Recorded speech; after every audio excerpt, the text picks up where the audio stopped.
Hoje o dia vai ser massa, galera. Meu nome é Ediel Siqueira e está entrando no seu feed nesse exato momento o Cuscuzcast, um podcast que tem como proposta falar sobre teologia, comportamento e cultura pop, com esse leve sotaque nordestino aqui, carregado, com gostinho de carne de charque, com gostinho de cuscuz, com gostinho de pé de moleque, com gostinho de cafezinho preto ao som de Luiz Gonzaga. E o tema dessa semana, velho, o tema dessa semana promete, velho. Mas antes da gente bater um papo sobre o tema desse episódio, eu queria mandar um recadinho para os nossos mantenedores, para os nossos patrocinadores, padrinhos, madrinhas, Clube do Cuscuz e outras cositas mais. Espera aí e já a gente começa o episódio. Você já pensou em ajudar um podcast que você tá curtindo, um podcast que você está valorizando a ser melhor ainda do que você já acha? Pois é, chegou a hora de você ser padrinho ou madrinha do Cuscuzcast. A gente sabe do momento que a gente está passando, mas também a gente passou por uma reformulação para quem tem o desejo de nos ajudar de alguma forma. Então, a partir de R$1, meu velho, a partir de R$1 você já pode ser mantenedor, sendo padrinho ou madrinha do Cuscuzcast.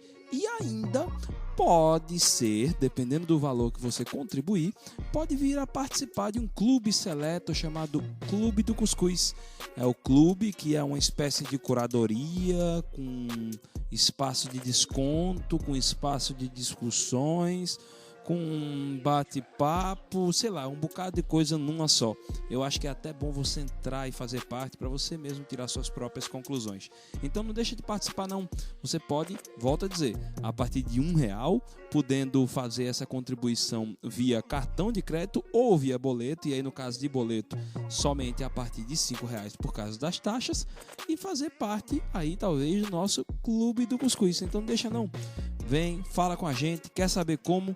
Manda um direct pra gente pro nosso Instagram ou então manda mensagem pro nosso e-mail cuscuz@gmail.com. Instagram Cuscuzcast, e-mail cuscuzcast@gmail.com. Tá certo? Vamos embora, vamos para esse programa, porque senão o Júnior vai tirar meu couro e vai dizer que eu tô demorando demais. Tchau, tchau. Bem, pessoal, estamos aqui começando o episódio número 59. Estamos com a galera do Apenas de Música de volta com a gente. Os caras agora já têm um know-how, já tem um podcast deles. Inclusive, a gente já falou não só no nosso Instagram, mas já falamos também nos nossos episódios. E a gente vem de novo nesse túnel do tempo da música com os meninos para falar sobre a história da música cristã brasileira. E vamos falar agora, acho que da década que todo mundo aqui era nascido, né? Pelo menos olha a denunciando idade aí, ó. Olha aí. Década de 90, minha gente. Aconteceu muita coisa. Meninos, falem aí com a galera. Fala aí, pessoal. Quem tá falando aqui é David, aqui de Belo Horizonte. Prazer mais uma vez estar aqui com vocês nesse programa.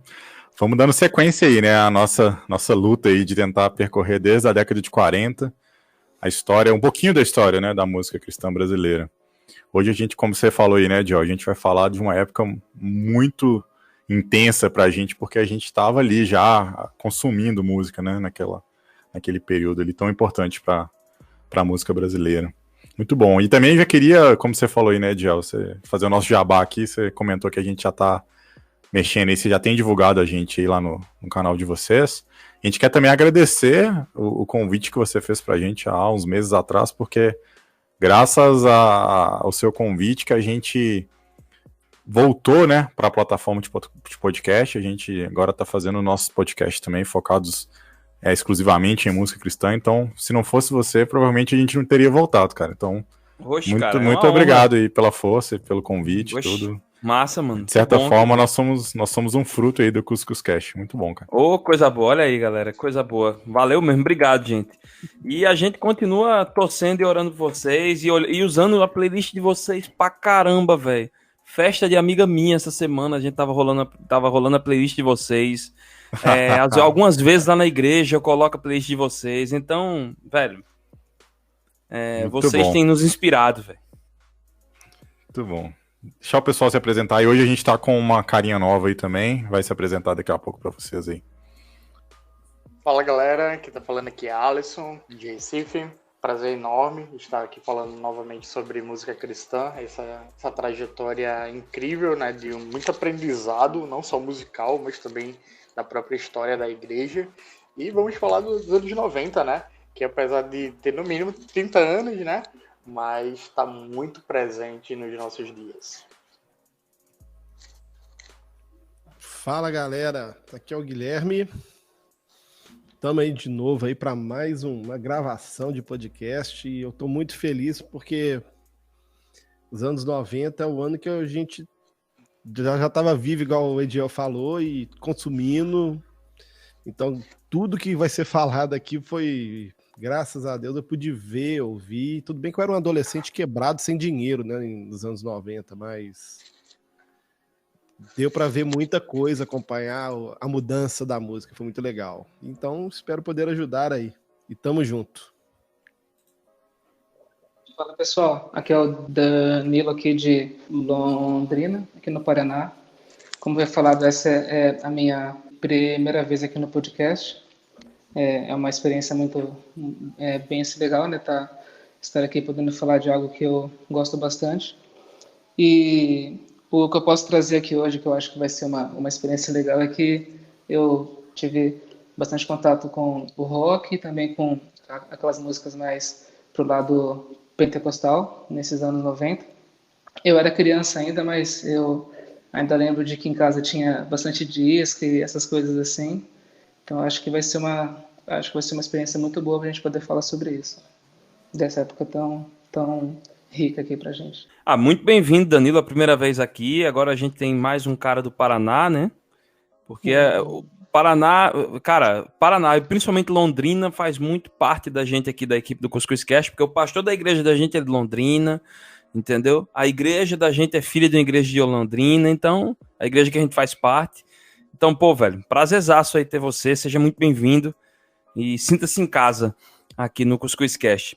Bem, pessoal, nesse episódio 59, eu tive a oportunidade de ver o briefing e eu comecei a rir vendo o briefing, porque teve muita coisa que parece que você estava ali na hora, a coisa acontecendo, e tem coisas engraçadas, tem coisas toscas que a gente viu, não só dentro da igreja, mas fora da igreja, Oxi. Né? Então, já teve gente falando, oxe, tá vendo? Para vocês verem como foi. Então, como é que a gente pode iniciar tendo uma ideia do contexto dos anos 90? Então vamos nessa, vamos falar um pouquinho do contexto, o que é que estava acontecendo, só que dessa vez a gente vai focar especificamente no Brasil e aí dando uma ênfase ainda maior na questão do que estava acontecendo na música brasileira nesse período. Mas só para te situar, porque a gente nos outros episódios estávamos falando sobre esse contexto político do Brasil, porque impactava demais não só na vida social, mas também dentro da mentalidade da igreja, da mentalidade das pessoas. Os anos 90, tecnicamente, eles são considerados, os anos 90, como a primeira década totalmente democrática do país, né? O Brasil tinha saído da ditadura militar, tudo. E, apesar das eleições estarem rolando tranquilamente, rolou o impeachment de Collor, né, no início dos anos 90, que foi aquele grande burburinho nacional. Mas fora isso, depois as coisas foram se acalmando de alguma forma. Também tivemos algumas questões econômicas, né, como a questão do real, que foi criado com Fernando Henrique Cardoso. Mas, de alguma forma, a gente pode considerar os anos 90 um ano politicamente tranquilo. Quando a gente olha para a música brasileira, a gente vê que foi uma década que rolou de tudo, né? Teve axé mesmo, né? É o tchan que eu diga. Pagode, inevitavelmente, todo mundo aqui vai saber de qual um pagode da época, sertanejo raiz mesmo, não essas coisas que a gente tem hoje, né? Leandro Leonardo, Chitãozinho Chororó e Companhia Limitada bombando nessa época. Tinha claro, especial né? Amigos na Globo, né? Poderia ser, evidente. A galera se revelando aí, ó. Não, hoje a gente pode se revelar tranquilo, né? Na época, assim, pode ser meio queimação, velho. Mas hoje a gente já releva que 30 anos já na conta, né? A gente tem muito boy bands, tem lambada e inevitável não falar de Mamonas Assassinas, né? O Brasil parou com a morte dos caras e praticamente todo domingo eles estavam em algum programa de TV. Daí foi uma época que a gente pode considerar como uma intensa produção musical brasileira para todos os gostos, né? Uma característica dos anos 90 é o do experimento musical. A gente encontra Marcelo D2, por exemplo, misturando samba com hip hop. A gente vê Carlinhos Brown misturando MPB, samba e reggae.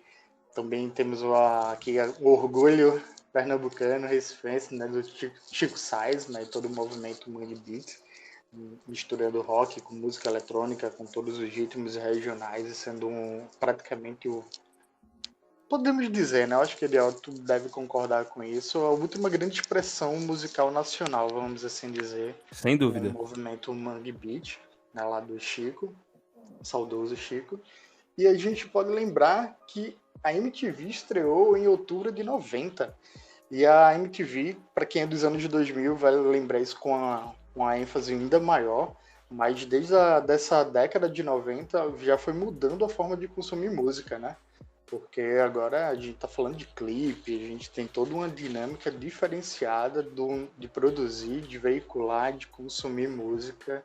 E na década de 90 os brasileiros começaram a sentir isso de uma forma muito específica.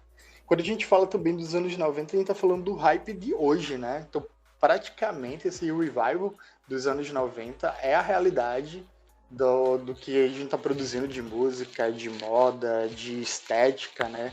É muito comum e eu acho que é até um pouco cansativo, já está na hora de mudar já essa fita, de explorar até a última gota as lembranças dos anos 90, né?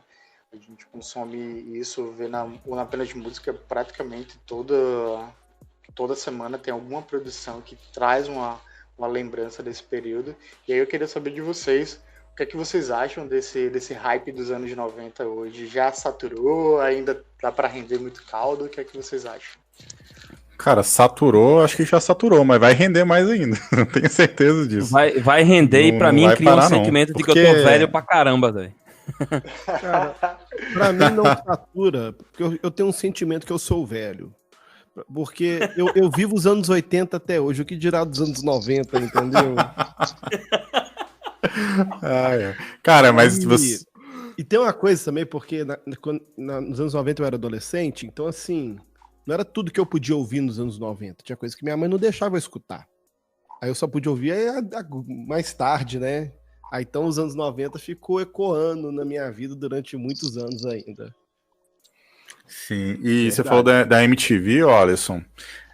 A MTV foi a grande responsável também por abrir de vez, né, as portas das casas, porque a MTV era uma TV aberta, né? Assim, em casa pegava muito mal, e tinha que colocar um bombril na antena lá de vez em quando para tentar sintonizar o canal lá. Era geral no Brasil, cara. Pegava muito mal.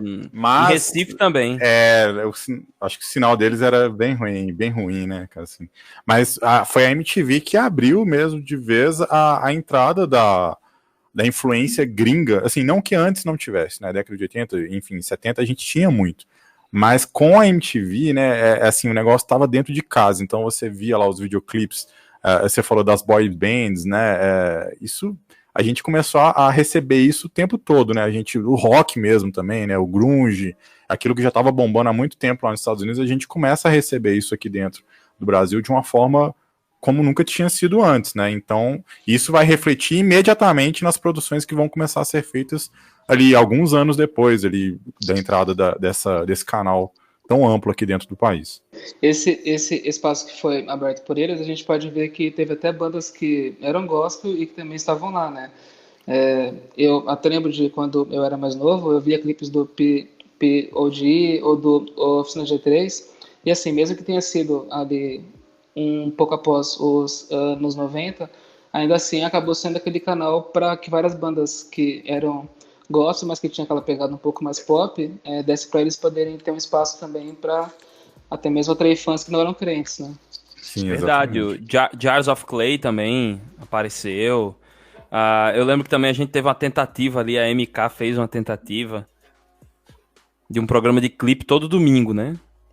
Tinha mesmo. Eu A gente vi vai, esse daí. a gente vai, a gente vai eu puxar lembro MK mais pra frente. Era a nossa MTV Gospel ali, cara. Tinha É, mesmo. tipo, Ai, Então, Jesus. na verdade, MTV Gospel mesmo era o clipe gospel que tava passado na TV Manchete da Renascer, né, cara? Sim. E é mesmo, cara. Eu tô Verdade. puxando A aí, gente vai falar da Renascer aí, já já. então, o clipe gospel É, tinha. Renascer. Agora, falando sobre essa questão da influência gringa, cara, a gente, nos anos 80, a gente não vê tanta influência gringa na música cristã brasileira. Agora, quando a gente chega nos anos 90, além da gente ver a influência, a gente vai ver o brasileiro copiando descaradamente as músicas, criando suas versões e copiando, inclusive, discos inteiros ao vivo, assim. Né? Por um lado é bom, né? Mas por um outro lado também a qualidade caiu um pouquinho, né? Ou então um pocão, dependendo do artista, né? Sabemos disso, né? É verdade.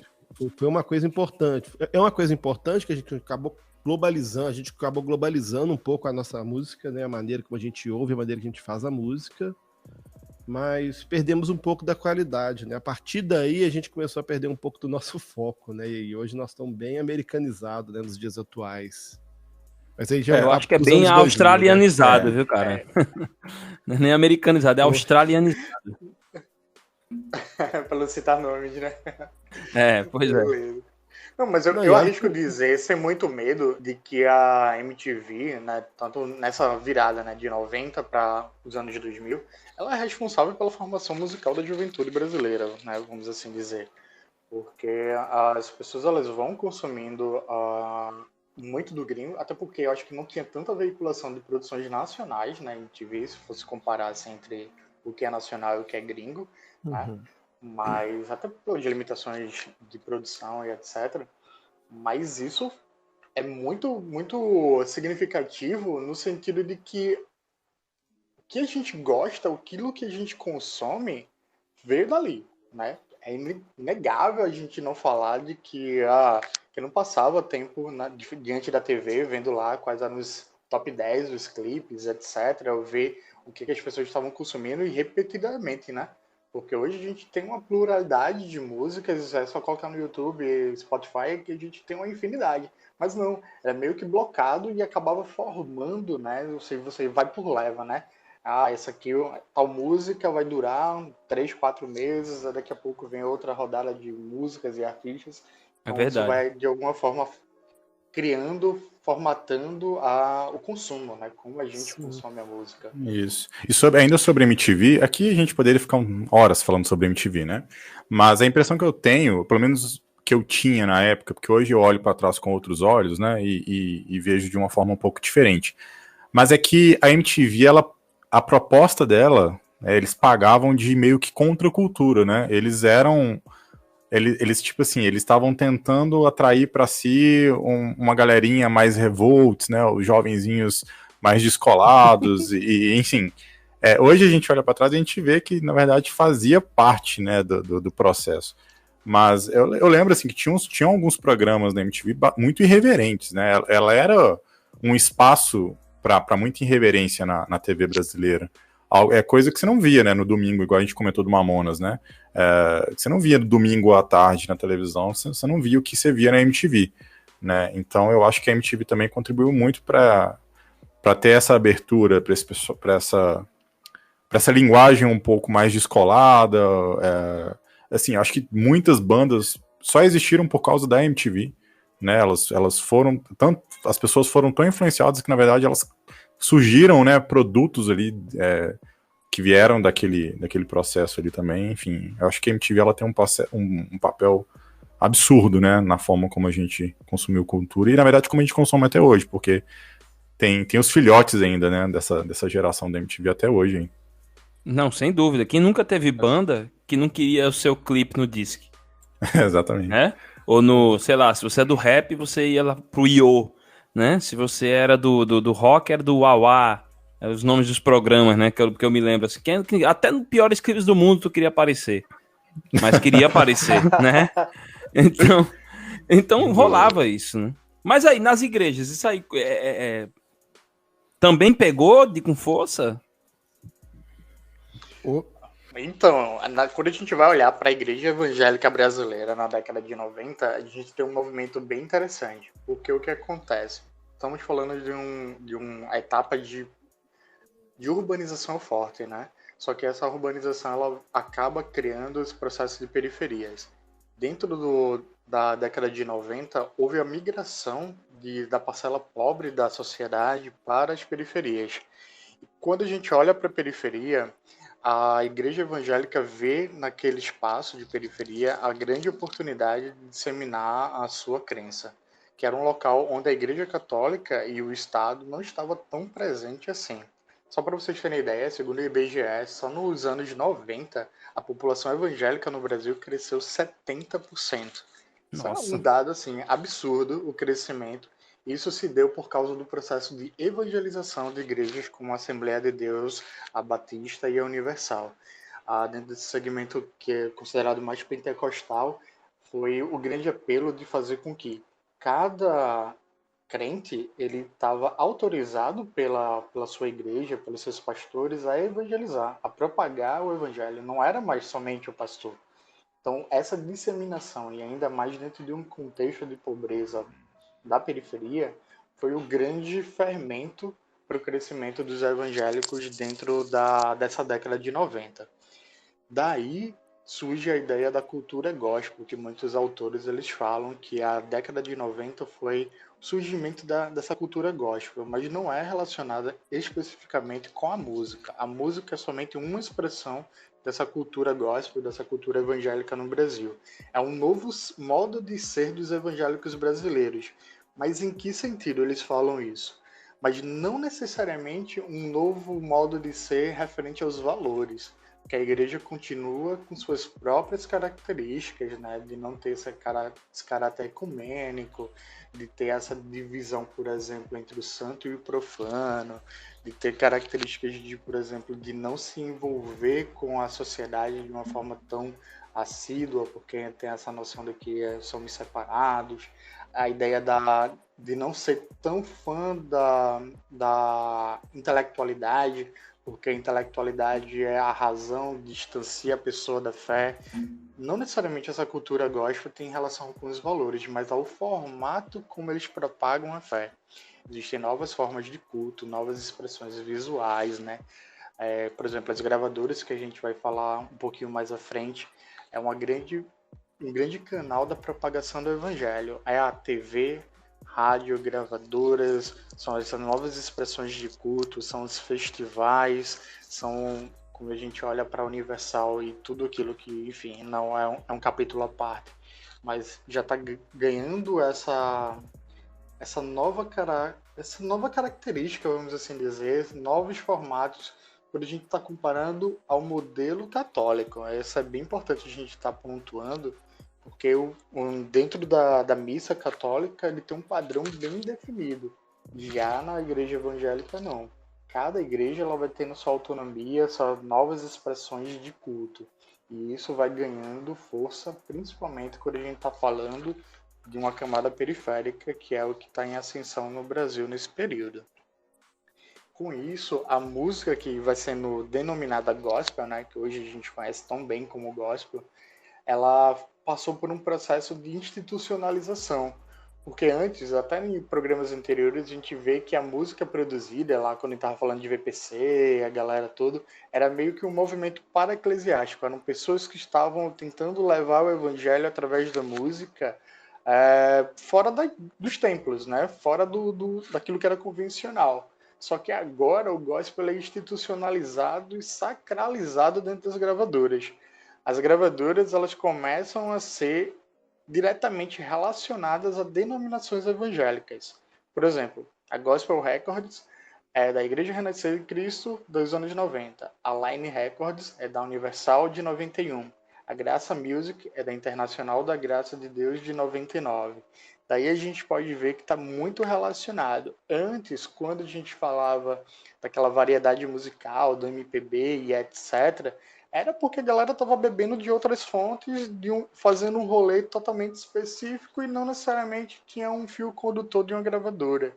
Só que agora, nos anos 90, com essa cultura gospel, fazendo que a música gospel ganhe um formato, se transforme num produto, ela vai começar a seguir uns direcionamentos bem específicos das gravadoras, e isso está diretamente relacionado com a perspectiva de cada igreja. A gente vai falar da Renascer em Cristo, então você pode ver que, por exemplo, a Gospel Records é bem diferente, os artistas da Gospel Records é bem diferente da Line Records, da Graça Music, por exemplo. O Guilherme pode até comentar sobre a MK, né, nesse processo. Cara, eu queria até te interromper isso, cara. Fala aí. Uhum. É interessante, que eu quero até interromper isso, porque é muito engraçado, velho. Eu não sei se David, que veio de banda de rock também, que nem eu, teve esse mesmo sentimento. Mas eu cheguei a ter esse sentimento do seguinte, olha, eu quero que a minha banda de rock vá pra Gospel Records, porque a Gospel é mais descolada, e quando a gente ficar famoso no Brasil, a gente vai pra Tudo and Nail. A gente não pensava em coisa pequena. E quem é dessa época sabe o que eu tô falando. O que significa pra um roqueiro crente ser Gospel Records e ser Tudo and Nail. Então era o hype dessa exatamente, galera, porque né? aqui no Brasil, a gente vai falando já um pouco das gravadoras, né? A Gospel Records é da onde a gente vai ter as bandas de rock, né? Pelo menos as favoritas aí da galera. A gente vai ter o Resgate, Cats Barneia e todas as bandas que a gente vai comentar um pouco mais aí pra frente. Pelo menos aqui na minha galera, a gente tinha a impressão que era o seguinte, não sei se vocês aí também compartilham da mesma opinião. Na verdade, é uma opinião mesmo, assim, mas é bem achismo, né? Era um lance que a gente tinha que a MK, ela era maior, né, entre as gravadoras, assim, pelo menos a que tinha maior expressão, né, ela tinha, né, espaço na TV, aquela coisa toda. Não sei se ela era necessariamente a maior, mas eu tinha a impressão que ela era maior. Eu também tinha a impressão que toda banda de rock que passava pela MK ficava pop. A gente tinha esse lance, sabe?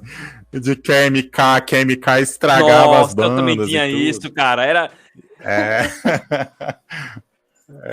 A gente tinha essa sensação. Mesmo, cara, isso mesmo, era. Eu tive muita sensação com Catedral, né? Se bem que o Catedral ficou muito tempo na MK e não pode ser o exemplo. Na verdade, o Catedral é um ponto fora da curva. Mas com a Oficina G3 mesmo, a gente teve muito isso, né? A Oficina tava na Gospel, pô, a Oficina é bom pra caramba, tal. A Oficina vai pra MK.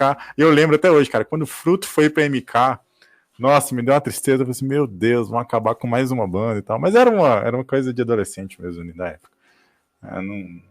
Acho que não tem muita lógica. Lenda. Pois é. Guilherme, fala um pouquinho aí das tuas impressões sobre a MK. Só lembrando que a MK é do final dos anos 80, 86, se eu não me engano. Mas fala aí, Guilherme, quais são as tuas impressões sobre a produção da MK nesse contexto? Na verdade, o que acontece, a MK realmente ela era mais rica que a Gospel Records, porque ela vendia mais, porque ela tinha aquela coisa do artista solo. Enquanto você tem a Gospel Records focando nas bandas, a MK ela tinha um foco nos artistas solo, e outra, a MK conseguia distribuir para o Brasil inteiro, coisa que a Gospel não conseguia fazer. A Gospel ficou muito presa no eixo, no Sudeste e nas capitais do Nordeste, enquanto que a MK conseguiu rodar o Brasil todo, então ela vendia muito mais. O próprio Oficina G3 fala que que teve um upgrade grande, sei lá, na questão do cachê, da maneira como as músicas eram produzidas, quando eles foram para a Gospel, porque lá realmente rodava muito dinheiro. Mas são as duas grandes gravadoras. É óbvio que tinham outras gravadoras menores, né? Tinha a Som e Louvores, ainda tinha aquelas gravadoras menores dos anos 80, tipo... A Bom Pastor ainda tá rolando nessa época? Tava, só que a Bom Pastor meio que ela vai quebrar nos anos 90, porque ela vai ter um incêndio na sede da Bom Pastor, se não me falha a memória, acho que em 92, 93, e ela vai perder o seu acervo quase todo, e o estúdio dela também vai pegar fogo. Então depois disso eles nunca vão se recuperar. Só que aí, o que a Bom Pastor fez? Velho. Ela começou a investir no final dos anos 80 e 90 na distribuição de álbuns internacionais. Então pode perceber que a maioria dos álbuns internacionais dos anos 90 eram distribuídos no Brasil pela Bom Pastor, Petra, Michael W. Smith, Amy Grant. Essa turma toda chegava pra gente via Bom Pastor, mas ela já não estava produzindo mais na mesma quantidade que ela produzia na década de 80. Triste, né? Sim, é isso mesmo. As produções gringas, né, Kirk Franklin, tudo mais, a gente pegava pelo Bom Pastor. cara. Os DVDs, né, dos shows, Ron Kenoly, essa galera toda, Amy Grant, os melhores que chegavam, era o que a gente tinha, porque não tinha internet, né? A gente não tinha como baixar essas coisas, né? Nem até importar era impossível, né? Mas cá entre nós, pelo menos... E era caro pra caramba, mas velho. cá entre nós, assim, pelo menos vinha produto de qualidade, né? A gente tá falando de nomes relevantes. E, então, sem dúvida. Selecionado e do tipo, de alguma forma, nem que seja uma parcela pequena da população que tinha acesso a esse tipo de... Quando fala assim, a população evangélica, na igreja, tinha acesso a esses produtos, mas tinha algo de qualidade, né? Não, cara, vinha muita coisa boa. Nossa, eu conheci tanta banda pela Bom Pastor, de Citoque, né, cara? Então, assim, tinha o Jazz of Clay mesmo, Newsboys, muita coisa do pop rock americano que a gente gosta até hoje, a gente pegou e foi influenciado graças a essa importação aí. A Bom Pastor ela vai ficar até 97, 98, aí depois ela vai sair de vez do mercado, assim, e vai entrar a BV. Filmes, BV, né? Filmes, isso. Aí ela é que vai fazer essa distribuição aí da música cristã internacional. Mas uma coisa que a gente pode perceber também é que essa música gringa que vai chegando, isso vai mudar totalmente a forma como os crentes vão fazer música, principalmente a música congregacional, mas nós vamos deixar para falar isso daqui a pouquinho. Pois é, segura aí essa parte da música congregacional. Só pra gente fechar essa parte, tem uma característica que é bem interessante nesse período, é que a gente estava falando da galera alternativa que estava sendo evangelizada lá, né, no período de ditadura e assim vai. Nos anos de 90, os jovens chamados de underground já estavam chegando mais próximo da igreja, né? Eles já estavam sendo aceitos pela igreja, apesar de toda a resistência e etc. Mas eles começaram a ver que o estilo de vida deles poderia ainda estar dentro das igrejas. A Renascer, ela é um dos grandes nomes que absorve esse público, né? Uma das igrejas que absorve esse público. E daí tem dois grandes eventos que são bem cruciais na história da música cristã brasileira, que a primeira é de 91, que é o festival na SOS da Vida, que, enfim, trouxe nomes internacionais para o Brasil que jamais as pessoas poderiam imaginar que um dia pisariam aqui. E é incrível curioso, na verdade, que até hoje está rolando esse festival, né? Quando eu estava pesquisando, eu vi que esse ano teve, em abril, uma versão online, obviamente por causa da pandemia, mas teve também, sim, o SOS da Vida. Mas com certeza vocês vão ter outros nomes para citar desse festival. E um outro evento que foi muito significativo e até hoje ele já se tornou polêmico foi em 93, quando o Estevão Hernandes ele traz a Marcha para Jesus para o Brasil. E aí é uma grande manifestação pública da fé evangélica e da música evangélica gospel para a sociedade. Mesmo que não haja uma interação com a sociedade, né? Porque, enfim, é o movimento dos crentes, mas a Marcha para Jesus ela tem uma expressividade histórica por dar visibilidade ao que estava sendo produzido no meio cristão e também a forma como os crentes pensam, né? Nas exposições, nos trios elétricos, nos palcos, eram as falas da crença evangélica. Obviamente, a Marcha para Jesus hoje tem conotações que são discutidas, mas eu lembro, né, de Avenida Boa Viagem, de participado de, eu acho que umas 2 ou 3 edições, e acabou perdendo meio sentido, assim, dizendo nada o que eu tô fazendo aqui. Mas eu lembro que eu vi muito resgate de graça lá na Praia do Pina, e, assim, inesquecível. Acho que ele deve ter lembranças também da Marcha para Jesus. Eu acredito que você deve ter colado em algum desses eventos. Sim, concentrado lá no Polo certeza, Pina, né? Ver resgate lá era de lei todo ano. Nossa, então, isso. Eu só ia pra ver resgate, não vou mentir. Assim, o que me instigava era só resgate. Pois é. Aqui em Minas Gerais, a Marcha para Jesus É porque eu era roqueiro, ela entendeu? era muito forte também. Mas é porque acho que a Marcha para Jesus, enquanto ela era um evento interdenominacional, que aí você tinha gente de todos os lados, assim, de toda denominação, era uma coisa interessante. Só que aí chegou um momento que começou a ter muito conflito, aquelas divisões de igreja, né?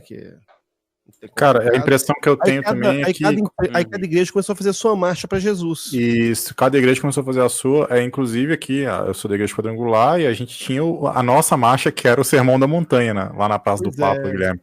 Que era um outro evento também enorme, que também trazia muita coisa, muita banda, até coisa gringa, mas era extremamente denominacional, né? E depois de um tempo, eu não sei a partir de quando, mas a Marcha para Jesus, o Sermão da Montanha, tudo começa a ficar muito politizado também, né? Então, eu não sei. Eu não sei se é impressão minha, tá, gente? Eu não sei se vocês também compartilham da mesma opinião. A impressão que eu tenho é que lá no comecinho da década de 90 não tinha política nas coisas, sabe? Só que eu acho que eu tô errado, não tô, ou não. Ou é eu que não tinha olhos para ver isso, eu não entendi o que estava acontecendo. A gente não tinha olhos para ver isso, não. A gente era muito novo. Eu acho que é isso, mas começou a entrar dinheiro demais, né? Pois é. Mas eu lembro que em Belo Horizonte tinha uma Marcha para Jesus que você começava no alto da Praça do Papa, né? Que é uma praça famosa no alto da cidade lá, e você andava quilômetros descendo, e eram vários fios elétricos. Aí cada igreja tinha o seu trio elétrico. Né? Então, aqui em Recife é a mesma coisa, cara. Aí quem gostava de estilo tal ia para um, ia para o outro, né? E só que aí culminava depois com o Encontro Total, que tinha um show grande, né? De uma banda de fora, grandona, né? Aí vi um Resgate, uma Oficina G3, um Carlos Barné. Graças a Deus vi todas essas bandas também na Marcha para Jesus aqui. Mas depois aqui a Quadrangular fez o evento dela, a Igreja Batista de Lagoinha fez o evento dela, e foi assim. Só você falando aí de banda grande, né, Guilherme? Foi no SOS da Vida que veio o Bride, não foi? Aqui em BH? Foi. Cara, olha só, mano, Bride, mano. Nossa, gente, pelo amor de Deus. Caramba. Assim, é muito saudosismo. Eu acho que a gente vai ficar muito aqui só lembrando essas épocas mesmo. Porque pra você ver, cara, Bride ao vivo, na rua, de graça, vai, segue. Pois é, eu acho que, salvo engano, eles vieram 2 vezes para cá no Brasil, acho que foi em 93 e 96 para apresentação. E assim, existem os vídeos no YouTube, né? A qualidade meio duvidosa, assim, mas é espetacular, velho. A apresentação dos caras é assim, extraordinária. Você pode ver em 2052, mas você vai se arrepiar da mesma forma. E eu fico imaginando para a galera que era do metal na época, né? E qual é o impacto de você colocar uma banda como o Bride? Quem não conhece, vale aí pesquisar. Colocar uma banda dessa para representando os evangélicos, né? Exatamente, cara. Isso é algo absurdo, pô. É algo absurdo. Porque os caras são extremamente talentosos. É uma banda que praticamente todo mundo chama do Guns N' Roses crente. Isso que eu ia falar, é o nosso Guns, cara. E os caras com cabeludaço, sem camisa, uma loucura, bicho. E era um evento, era o maior evento evangélico que tinha da época, né? Então você pensa. Verdade. Hoje isso chocaria muito, né? Então pense naquela época. Exatamente. É importante lembrar que não era. O Bride veio abrindo as portas no SOS da Vida, mas não via só o Bride. A gente teve teve o Guardian veio, o White Cross veio, Michael W. Smith veio em eventos SOS da Vida, o Kevin Max veio. Então teve muita gente que passou de fora também no meio no SOS. Que bom, né? Influenciou muita gente. Verdade. Pois é, mas vamos lá. Esse é o contexto histórico dos anos 90, né? De Brasil e igreja. Aí vamos falar das músicas, né? Tem muita gente, muitos estilos musicais que surgem nessa década.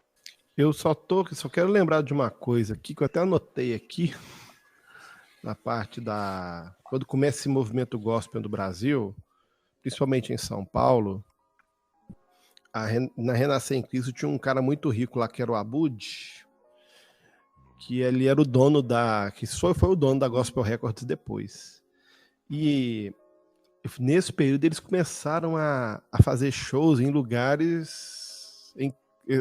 Começaram os shows em casa de show, né? Em casa de espetáculo, né? Coisa que não tinha antes. Antes o crente só tocava na igreja. Então, antes da gente ter o SOS e você ter estádio do Pacaembu lotado, Maracanã lotado, o pessoal vai começar a ir para as casas de show.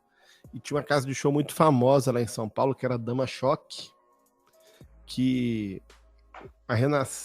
as igrejas conseguiram reservar esse espaço para toda terça-feira ter um evento lá que chamava Terça Gospel.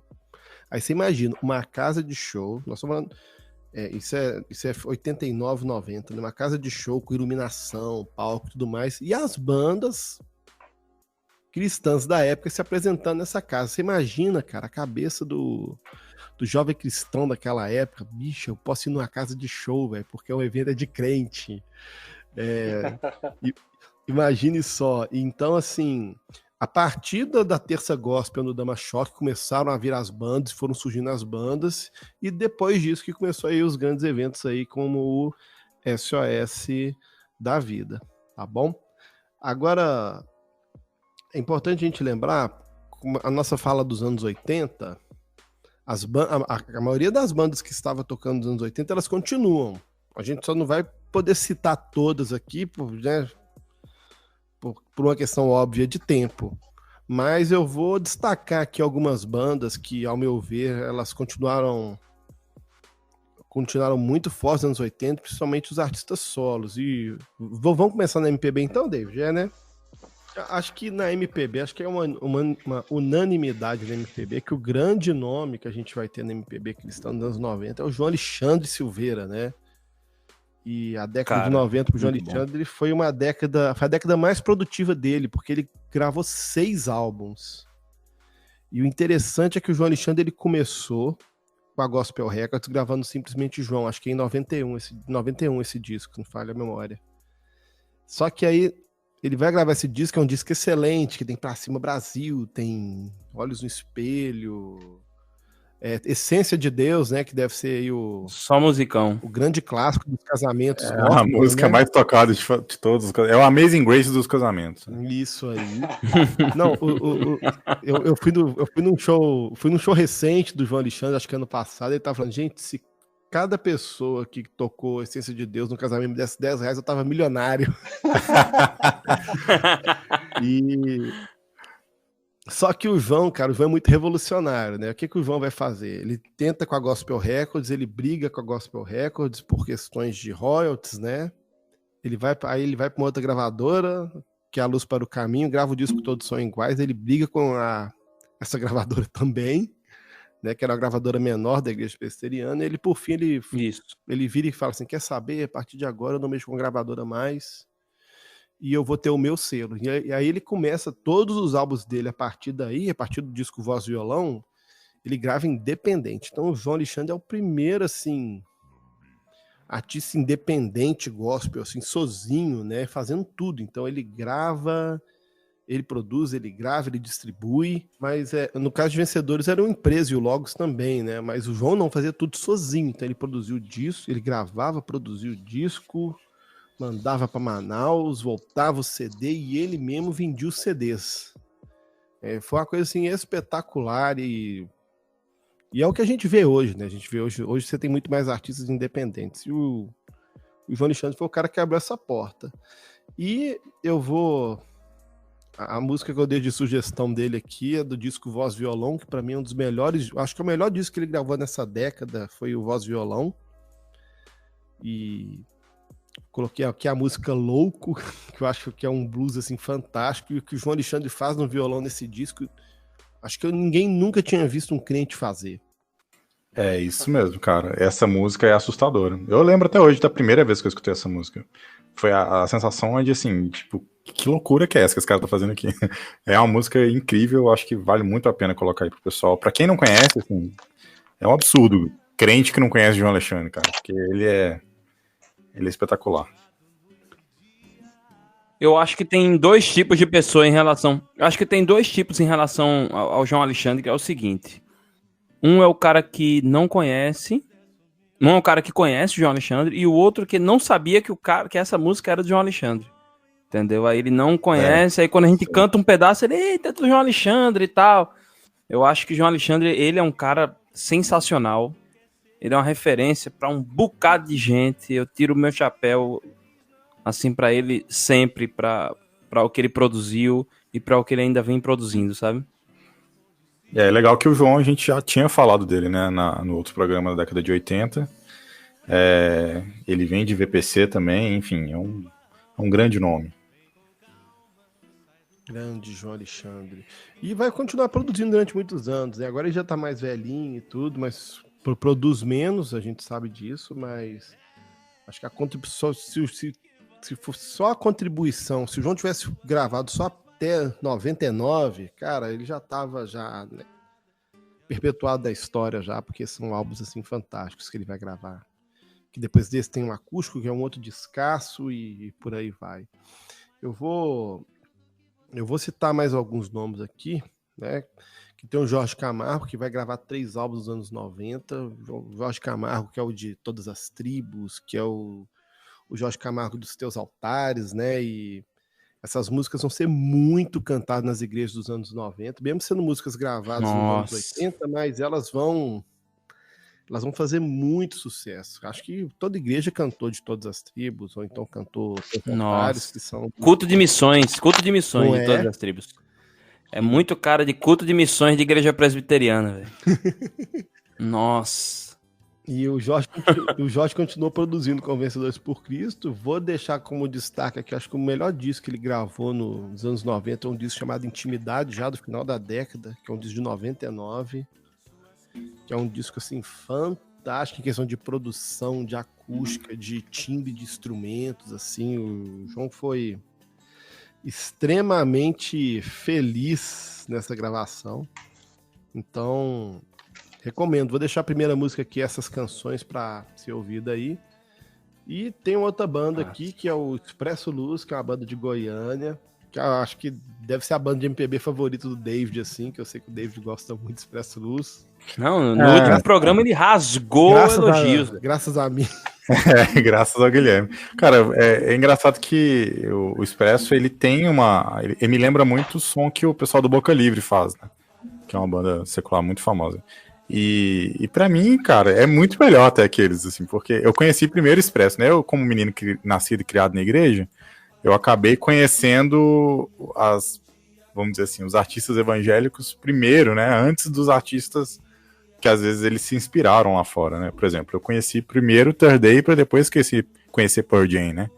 Então as minhas referências são todas trocadas, né? Então, pra mim, o Expresso é mais ou menos isso, assim. Eu conheci primeiro o Expresso para depois conhecer uma pancada de gente lá fora que faz aquele som naquela pegada, né? De conhecer Boca Livre, até mesmo o Clube da Esquina e um monte de coisa que eles têm muita influência, né? Eles têm muita coisa de 14 Bis, né? Que é uma banda... 14 Bis, isso. Muito, velho. Muito. O som é muito legal. Vou deixar a música linda. Vou deixar a música Linda Amanhã aqui pra gente pensar. Um disco de 99, muito, muito bom. E lembrando, né, gente, o Grupo Logos, Vencedores por Cristo, Milad, toda essa turma continuou produtiva nos anos 90. Né? Mas como a gente já falou tanto dela nos anos, né, desde os anos 60, a gente vem falando de Vencedores por Cristo, a gente vai... vamos deixar eles um pouquinho pra gente focar aqui nas outras bandas, ok? Isso. Logos tem um disco maravilhoso nos anos 90, que é o Conteúdo, que é um disco belíssimo. Tem o Autor da Minha Fé também, que é da década de 90, que é um descasso também. Ah, essa música, Autor da Fé, é da década de 90, cara? Não, na verdade ela foi gravada pelo Grupo Ela em 76, né? Sim, aí o Grupo Logos beleza. regravou e tem o disco de nome Autor da Minha Fé, entendeu? Ah, show de bola. É um descasso, Entendi. É um descasso, eu recomendo. Sim. Assim. Muito bom. E agora, vamos para o rock and roll, né, velho? Rock and roll na velha. Opa! Agora já esfreguei até minha mão aqui. Cara, rapidão, Guilherme, só um pouco ainda sobre a parte do MPB. Uma consideração, na verdade, uma observação que eu queria fazer, quase que uma pergunta também. A gente percebe que os artistas da parte MPB aí, né, cristã, evangélica, brasileira, eles começam a ficar um pouco em segundo plano, né, nesse movimento gospel. Mas será que isso também, eles não têm um pouco de culpa nisso, por não terem se envolvido, igual você falou, do João ter até tentado com gravadores e tudo, mas acho que o João foi um dos poucos, né, que apareceu com gravadora, porque toda essa galera da MPB da década de 80, 70 e 80, que a gente vinha falando, esse pessoal que estava correndo por fora, que eram, né, os nossos hippies, né? Eles não aparecem mais tanto, né? Daqui pra frente não vai ter muito. A gente não vai. Só realmente quem gosta e quem conhece já é que sabe onde encontrar, onde comprar, sabe os nomes, né? Mas assim, você não vê tanto mais falar desses caras. E aí vem o rock, o pop por cima, as comunidades vão aparecer daqui a pouco também. Atropela todo mundo, né? Mas às vezes eu tenho a impressão de que esse pessoal também eles têm uma parcela de culpa nisso. Tudo bem que o mercado acaba dominando mesmo, e é o que vende mais, é aquilo que tá na rádio, mas você não acha que esse pessoal também ficou um pouco... tipo assim, vamos ficar na nossa aqui, eles não se sei lá, são uma natinha do negócio, assim? Às vezes eu tenho essa impressão, sabe? Rapaz, eu vejo por aí também, e entendo o seguinte, quando acaba os anos 80, tá tudo muito, a MPB brasileira, a MPB cristã tá muito bem consolidada com as bandas, os grupos, os artistas, e no comecinho do movimento gospel, eles vão participando, porque Vencedores por Cristo se apresentava no Dama Choque também, João Alexandre também, cara.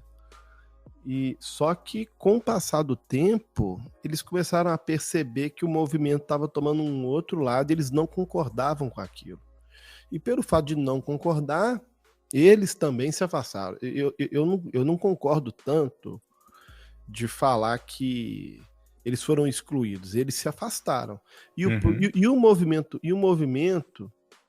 gospel nunca fez questão de valorizar essa turma também, que abriu as portas lá atrás para eles. Então, a culpa é uma faca aí de dois gumes aí, não tem jeito. Entendo. Porque o movimento gospel vem com muitas produções, e a gente vê rádio, começa a entrar muito dinheiro e propaganda, e tem que ter hit, tem que ter as 10 mais. Então, a música, a MPB vira música velha, música antiga. Então era tipo assim, João Alexandre agora virou música de velho, Vencedores por Cristo é música de velho. Exatamente. É porque essa é a impressão que eu tinha na década de 90, né? Porque ali eu tava... Eu também tive essa impressão. Assim, essa é música de velho, né? Até você ter maturidade pra consumir aquilo ali demorou um pouco. Pois é. E agora era difícil ter, né? E agora você fala que você ouve Resgate, os meninos falam que você é música de velho. Exatamente. Então, cara, isso me acaba, velho. Mas eu acho que a gente precisa ser crítico nesse sentido de que, de fato, né, do tipo, Resgate, o som do Resgate não é necessariamente o som dessa época. Né? Até porque eu pensei que você ia falar que de fato a gente é velho. Não, mas...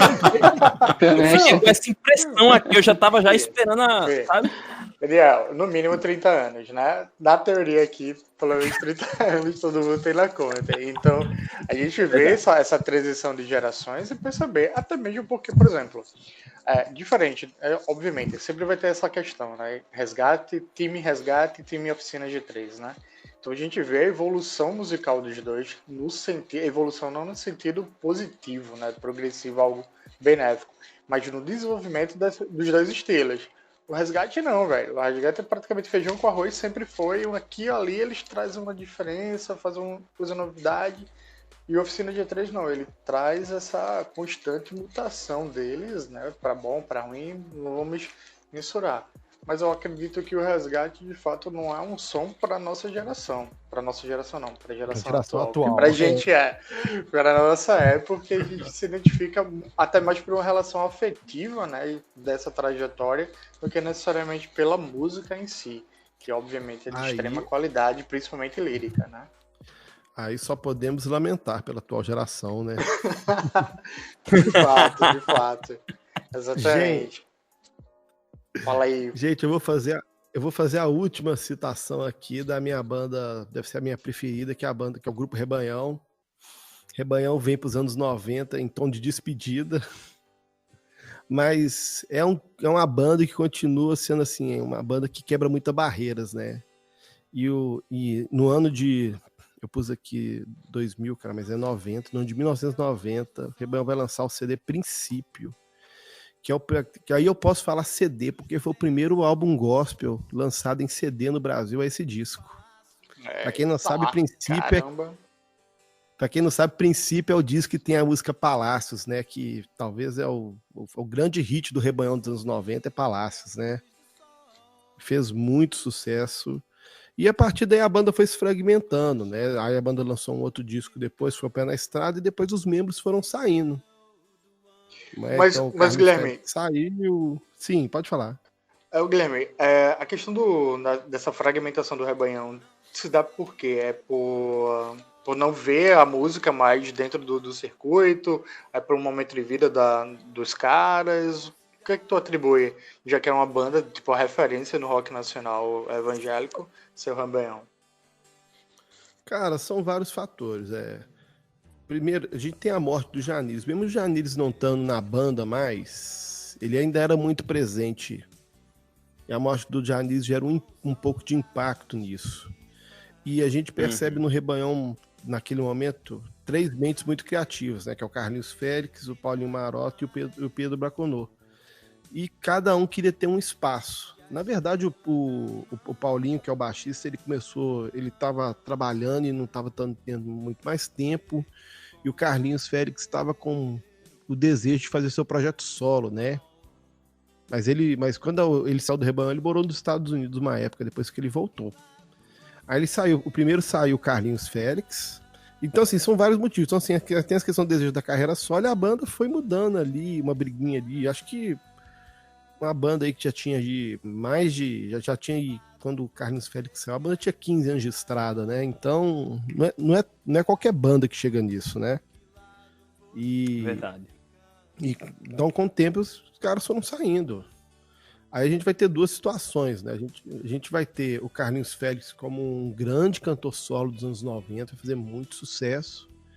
E o Pedro Braconô vai para os bastidores, cara. E ele vai ser o grande produtor musical dos anos 90. A maioria dos cantores solos que a gente vai ver, Cristina Mel, Sérgio Lopes, essa turma toda aí vai ser produzida pelo Pedro, que vai estar por trás aí e colocando a marquinha dele. Se você pegar todos os discos do Sérgio Lopes dos anos 90, foi o Pedro que fez a produção desse disco. Caramba, velho. Que massa, velho. Sabia disso não. Não sabe pra gente. Nem ideia disso. Sério? Verdade. Que isso? Ele fala como se fosse normal. O Guilherme sabe tudo, enciclopédia da música. Aí ele fala pra gente que é isso. Né? Pode crer, velho. Nada a ver isso. Só tu mesmo, Guilherme, pra saber esses bastidores. Segurei que daqui a pouco ele solta meio que o parente de alguém, do Leonardo Gonçalves, irmão do não sei o que lá, da Sandrinha. Dona Paula Varadão. Leonardo Gonçalves até agora, né? Não, mas é porque eu sou um fominha de ficha técnica de CD da época, né? Lembrando, o CD do João Alexandre, que é o primeiro Simplesmente João, o Pedro é que produz esse CD também. O Pedro Braconô, que faz a produção musical desse disco do João também. Descasso, inclusive, né? Muito bom. Então ficam essas curiosidades aí. E agora acho que a gente pode ir para as bandas, cara, que aí a gente tem as bandas dos anos 90, né? Que são na verdade, nenhuma dessas bandas é dos anos 90, elas todas surgiram no final dos anos 80, a gente falou delas nos anos 80, né? E eu acho que a gente pode falar... Eu acho que eu vou abrir para a gente conversar sobre elas, porque são bandas contemporâneas, elas tocavam juntos nos festivais, então acho que a gente pode falar das 4 de uma vez, né? Eu acho que a gente vai ter que dar uma corrida aí, né? Oficina G3, Resgate, Fruto Sagrado e Carlos Barneia. É o G4, né? O Big Four. O Big Four.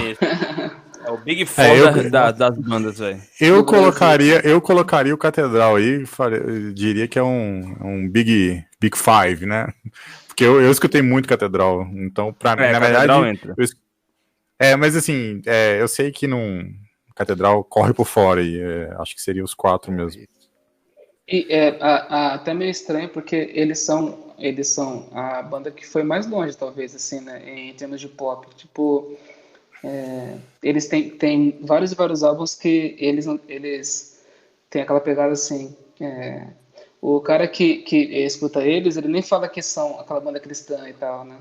A Catedral foi a primeira, né, Sim. conseguiu dar a cara a bater. Inclusive, eles apanharam muito por isso, né? Eles faziam... Muito, cara. Já que estamos falando dele, vamos nele, gente. Vamos de Catedral, vamos lá.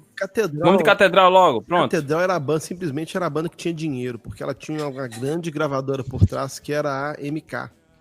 A primeira gravadora era Pioneira, eles gravaram 3 discos pela Pioneira. Olha, veja, pra vocês terem uma noção do poder financeiro que o Catedral tinha, o Catedral gravou 10 discos nos anos 90. Haja dinheiro, jovem. São 7 discos. Verdade. De estúdio, 3 discos ao vivo. Ao vivo, velho. Então, assim... e um dos ao vivos é o duplo, né? É o elétrico e acústico, que é um descasso. Não, você imagina o custo de um disco desse, cara. Nós estamos falando de anos... A gente sabe que tá tudo muito moderno nos anos 90, mas um disco ainda era muito caro nos anos 90. Aí você imagina o camarada produzir um álbum duplo, fazer toda aquela captação de áudio, uma coisa assim absurda. Não, assim, eu lembro até hoje, porque minha mãe, nessa época, minha mãe vendia CD, sabe? Ela trabalhava numa livraria, uma das poucas livrarias que tinha aqui na cidade. E chegava muita coisa lá na igreja antes de chegar pra todo mundo, né? Então, assim... Eu lembro, cara, até hoje do dia que chegou o Catedral ao vivo, disco duplo lá, que era, não sei se vocês vão lembrar, se vocês tiveram a oportunidade de ter esse CD em casa, que é uma chapoca de um CD duplão, assim, saca? Todo bonitão, você abre ele, um encarte grosso, com um monte de coisa dentro. Ele tinha... Eles chamavam na época de como é que era, Guilherme? Multimídia, né? CD-ROM multimídia que ele tinha, que você podia colocar ele no computador e assistir, tinha vídeo. Cara, nossa, aquilo ali era de outro mundo. Era incrível. Não, velho, eu nunca tive uma relação boa com Catedral, simplesmente pela... eu também não tive. Daqueles que achavam eles pareceram demais com Legião Urbana, uma cópia descarada da Legião Urbana, e eu nunca tive nenhum tipo de afeição musical com eles. Não gostava do Kim, não gostava da personalidade dele, dos caras, do som, de tudo, velho. Talvez fosse hoje, galera. Talvez fosse hoje, eu talvez não teria tanto preconceito, mas eu também... Fui que nem o Alisson nisso aí. Então eu via os CDs, mas não... É engraçado porque... É muito engraçado isso, né? Porque é claro que o Catedral tem uma influência quase que uma cópia ali de Legião Urbana. Naquele movimento pós-punk ali e tudo mais. Só que eu conheci primeiro o Catedral para depois ir conhecer Legião Urbana. Inclusive, eu gosto muito... Crente, não, então, eu era crente, cresci na igreja. Eu não conheci Legião Urbana. Assim, eu conheci Legião Urbana. Então, eu não gosto muito de Legião Urbana, inclusive. Eu gosto de Catedral, mas eu não gosto muito de Legião. É engraçado, né? Você tá atacando, é estranho. Não, eu sei que isso é engraçado. É estranho isso, né? Mas é memória afetiva. Eu não tenho muito apreço por Legião Urbana, até gosto. Né? Hoje eu admiro o que eles fizeram e o Renato Russo e toda aquela história. Mas isso é agora. Na época, eu bati o pé e falei assim, não, Catedral é muito melhor que Legião. E a galera devia ouvir eu falando isso e rir, né? Porque não tinha muita comparação. Mas é uma história de crente. Eles eu fui ouvir, tipo, faz acho que cerca de 2 anos também. Porque antigamente eu era muito assim. Eu era de ouvir alguma música e se ela fizesse... alguma coisa em mim, assim, tipo, eu ouvisse falar assim, essa música aqui, ela é boa porque é rápido, ou tem um instrumental legal, aí eu ia ouvindo mais. Só que eles foram aquela banda que eu escutei e falei assim, cara, é muito... Eles têm muito cara de outras bandas que estão aí já, e aí foi aquele som que ficou pra trás pra mim, sabe? Passou batido, né? Mas vamos lá, vamos pular a Catedral, porque senão eu vou ficar falando aqui um tempão de Catedral, vocês vão aguentar enchendo o saco do Catedral. Mas o Catedral também é uma banda que vem do final da década de 80, né, o Guilherme? Eles já estavam ali plantando a sementinha deles ali no final da década de 80. A gente até comentou deles, né, no último programa, eu acho. Mas é realmente na década de 90 que eles vão dar o grande salto deles. Cara, é aquela coisa, independente do gosto musical... O Catedral foi uma banda, acho que talvez foi a banda que mais rompeu com os paradigmas da música cristã nos anos 90. Porque tinha aquela questão da temática das letras, a questão... Eles começaram a focar muito na questão social também, e depois eles tiveram aquela pretensão de tentar romper com o gospel, ir para uma gravadora secular. Então, assim, independente de gostar ou não, a banda foi uma banda pioneira. né? Isso Sim. aí não tem como a gente tirar esse mérito deles. Né? Aí é a questão do gosto, né? Aí não tem como a gente discutir. Não, eu lembro, Guilherme, que a declaração, que eu não sei nem se é verdade lá do final da década de 90 do Kim, falando mal da igreja, foi tema de escola dominical, velho. Na igreja que eu fazia parte. Isso é uma lenda urbana daquelas, cara. Ele nunca E o falou pior é que é uma aquilo lenda tá urbana. entrevista no- O pior é que é. entrevista no Jô Soares, sei o que, cara. Nunca Isso. teve isso. É isso aí, cara. Fake news aí. Mas se você conversar com algumas pessoas, as pessoas vão jurar ainda, mesmo você falando que é fake. Não, mas aconteceu. Não, porque ninguém viu a entrevista, mas todo mundo conhece alguém que viu. É. Você viu? Eu disse, não, eu não vi, mas eu conheço uma pessoa que viu a entrevista e o Kim falou. Eu quero o link do É que nem o YouTube. ET, hoje. é que nem o ET de Varginha, né, velho? Mas essa década tem muito dessas coisas aí, né? Vamos lá, vamos juntar aqui pra gente andar um pouco, senão a gente vai ficar preso aqui no pop rock, nesse túnel aqui do pop rock. Ó, Oficina G3, Resgate, Fruto Sagrado e Carlos Barneia. Eles já fizeram um turnê juntos, os quatro? Não, né? Acho que não, né? Cara, eles tocavam na Renascer, cara, eles sempre tocavam. E nos SOS, né? E tinha os grandes festivais, cara, que porque o SOS da Vida inspirou vários festivais. Então começou a ter vários festivais no Rio de Janeiro, tinha o Canta Rio no Rio de Janeiro, Belo Horizonte tinha Feira Blazing, tinham vários eventos e sempre tinha, é igual Rock in Rio, né? Você tem o dia de todo mundo e você tem o dia do rock and roll. Essas bandas todas se apresentavam no mesmo dia. Isso mesmo. Mas assim, aqui em BH, pelo menos, eu não cheguei a ver os quatro no mesmo show, juntos, né? Eu não lembro, pelo menos, de ter tido essa oportunidade. Teve? Então, teve. 1993, na Feira Blazing, teve as quatro bandas tocaram. Mas eu não fui nesse show também, não, que minha mãe não deixou, que eu só tinha 12 muito bom. Nossa, mas assim, deve ter sido icônico, né, velho? É uma oportunidade única na vida de ver todas essas bandas juntas. Né? Vamos lá, uma música de cada banda pra gente fechar. Uma música do Oficina G3. Indiferença, né? Diferença, cara. Não tem outra, né? Nossa. Acho que é a unanimidade que é o melhor disco deles dos anos 90, né? Eu acho que, Verdade. eu curioso que eu acho que, na minha opinião, o Indiferença é um disco tão emblemático que, pra mim, os caras só conseguiram reproduzir algo semelhante com Depois da Guerra. Tá ligado? Eu Sim, acho que, na mesma assim, estrutura, né? de ser algo assim que, nossa, que disco é esse, né? Tipo, os caras mostram pra que vem. Cara, uma curiosidade do Indiferença é que ele foi o primeiro álbum produzido pelo Paulo Anhaia, né, o Guilherme? Que foi o primeiro álbum do portfólio dele. Que ele mixa e masteriza. Cara, Paulo Anhaia ganhou dinheiro com os crentes, porque ele gravou Resgate. Ó, ele gravou Resgate, ele gravou Oficina e gravou o Carlos Barneia também. É porque o Indiferença foi o primeiro álbum dele. Não, Quando eu escuto Indiferença, só penso em Espelhos Mágicos, velho. não foi porque Que versão, viu? De Espelhos Mágicos, viu? Aquela ali. o primeiro disco que acho que produziu foi o On The Rock, cara. Que é de 95. Então é do On The Rock Resgate, 95, o Wonder Rock, né? que é a produção do Paulo Anhaia. Entendi. Aí depois. Agora, eu não sei se o Indiferença foi gravado em 95, só lançado em Foi gravado antes, né? Eu lembro de ter visto o Paulo Anhaia falar em alguma entrevista que o primeiro álbum que ele fez... não, mas na verdade, talvez... Acho que ele fala assim, o primeiro álbum que ele fez e que ele gostou, né? Que ele se orgulhou do trabalho. Pode ter sido isso, né? Agora, um detalhe que é interessante que eu tô lembrando, o primeiro disco do Resgate, quem produziu foi o Rick Bonadio, que hoje Sim. né? Qual foi o do Rick Bonadio? O Vida Jesus Rock and Roll, né? Foi o Rick Bonadio que produziu. Caramba, velho. Ele produziu aqui. E ele fala assim, até hoje ele lembra, não, né? Quando eu tava lá no comecinho, eu gravava banda gospel e eu gravei a banda Resgate lá na cozinha da minha casa. Com 8 canais. Canais. Ele fala, até hoje ele conta isso.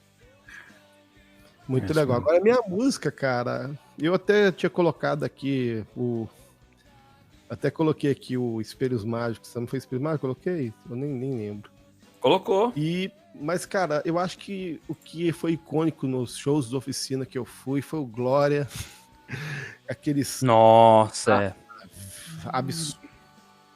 Nunca antes na história da música, velho, teve um negócio daquele. Era icônico, fantástico. É verdade. O solo do Glória ali, com a entrada do Glória, foi... Aquele ali era...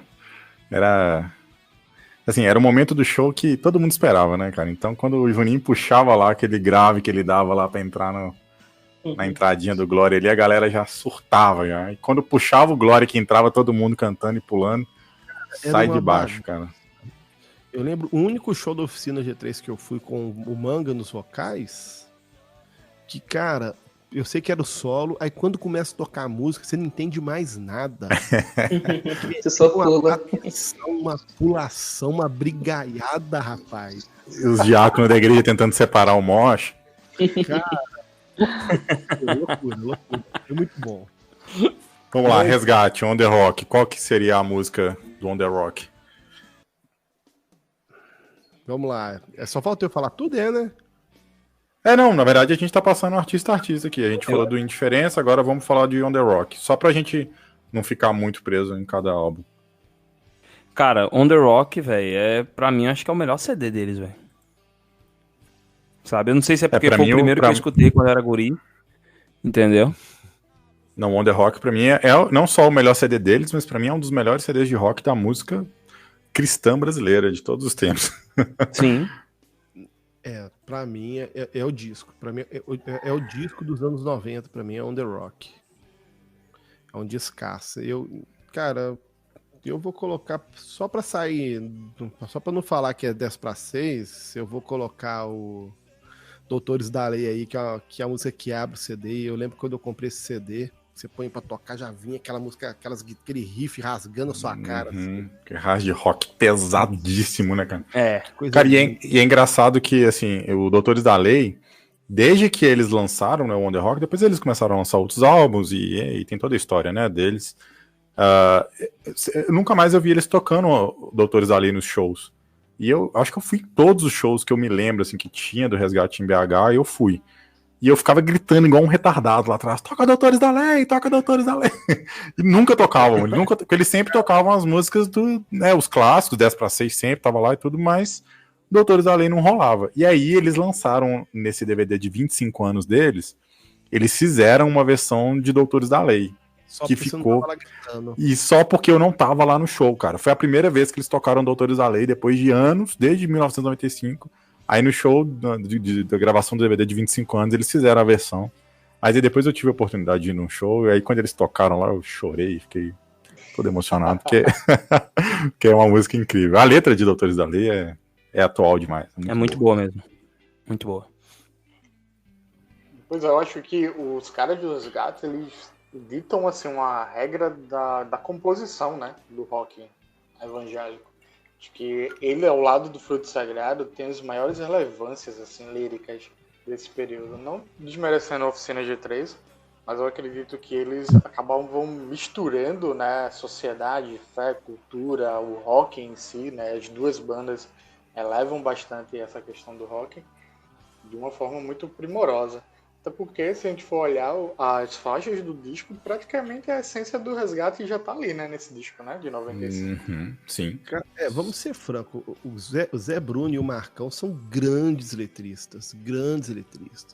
É verdade. Né, os dois pastores, assim, então tudo com muita base teológica. E eu fiquei muito admirado quando eu descobri que o Marcão é pastor presbiteriano, cara, de seminário presbiteriano. Gente, como é que o cara escreve isso? E uma coisa que eu sinto falta na música atual é que você não tem mais essa temática social que essas bandas tinham, principalmente o Fruto Sagrado, cara. Me emociona, porque eu gostava muito de ouvir Meninos de Rua, sabe? Que é uma música que tem uma temática pesada, aquela música do Missão, né? Missão, bomba relógio. Bomba relógio, você não tem isso mais, né? O Jimmy lá o Jimmy da música do disco contra a mão do sistema, eles faziam questão de pegar pesado, de falar mal. Eu lembro, cara, a primeira vez que eu vi Fruto Sagrado, meu irmão comprou o disco na contramão do sistema, e na contramão do sistema começa, né, com o hino nacional, né, cara? Uhum. Depois que entra a música Brasil, gente, eu pirei naquela música, gente, como que uma banda faz uma coisa dessa e tal. E você não vê mais ninguém criticando nada, o crente. Hoje o crente está no poder político, né? Então, já que ele está no poder político, ele não precisa reclamar de mais nada, né? Acredito que deva ser isso, né? Tá tranquilo, né? Mas não vamos entrar nessa discussão. Vamos não. Pois é. Vamos para Fruto Sagrado, que tu mencionou aí, Marcão, velho. Aproveitar já o embalo. Vamos lá, cara. Exato. A banda. Falei. Não, eu falo que é a única do nosso top. Do nosso. Como é que o Danilo falou, Danilo? É o top Big Four, né? Big Four. Eu vou falar no mineirês do interior. Big Four. A única banda carioca, né? Que a gente tem no Big Four aí. E engraçado. Todo mundo achava que eles eram paulistas. Eu vi uma live do Marco esses dias, o pessoal achava que eles eram paulistas, que eles não faziam muitos shows no Rio de Janeiro. Eles só faziam shows em São Paulo, que era onde o pessoal curtia mais, né? O Rio de Janeiro sempre foi uma coisa um pouco mais pop, não tinha tanto espaço pro peso, né, que o Fruto tinha, né? Eu acho que dessas quatro aí, o Fruto acho que era que soava mais pesada, né? E era a banda mais pobre também, né? Porque eles sempre reclamaram muito do orçamento ser mais curto. Exatamente. Mas, cara, eu amo o que a gente faz, falar muito mais do que só falar. O Alisson fez uma resenha linda falando desse disco. Leiam, que é um disco fantástico. Li a semana, ouvi esse disco hoje, cara, e eu fico até emocionado quando eu lembro desse disco. Fez muita diferença na minha vida.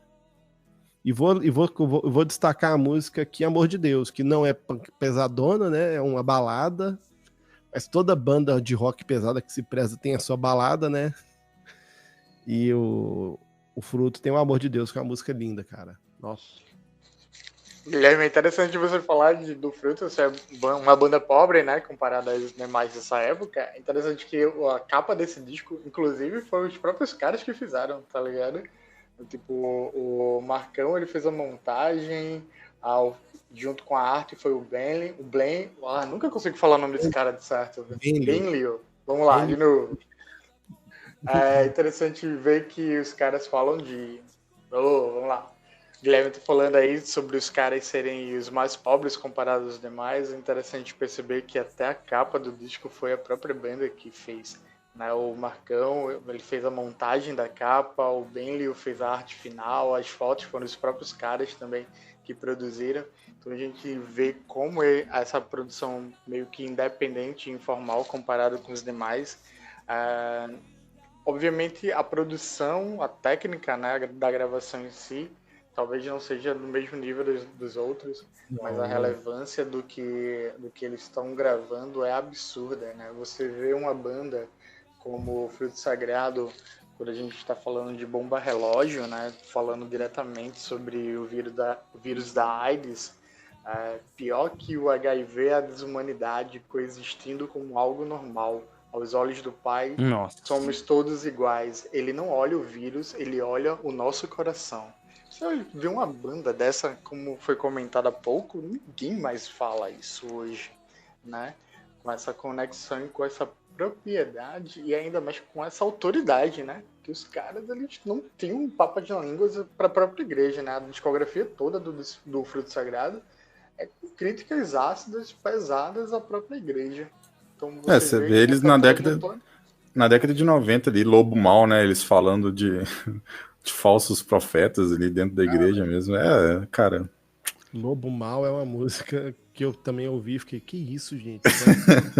Tipo, na minha cabeça, não podia falar mal de pastor naquela né? Não é, cara? Pode falar o anjo da igreja.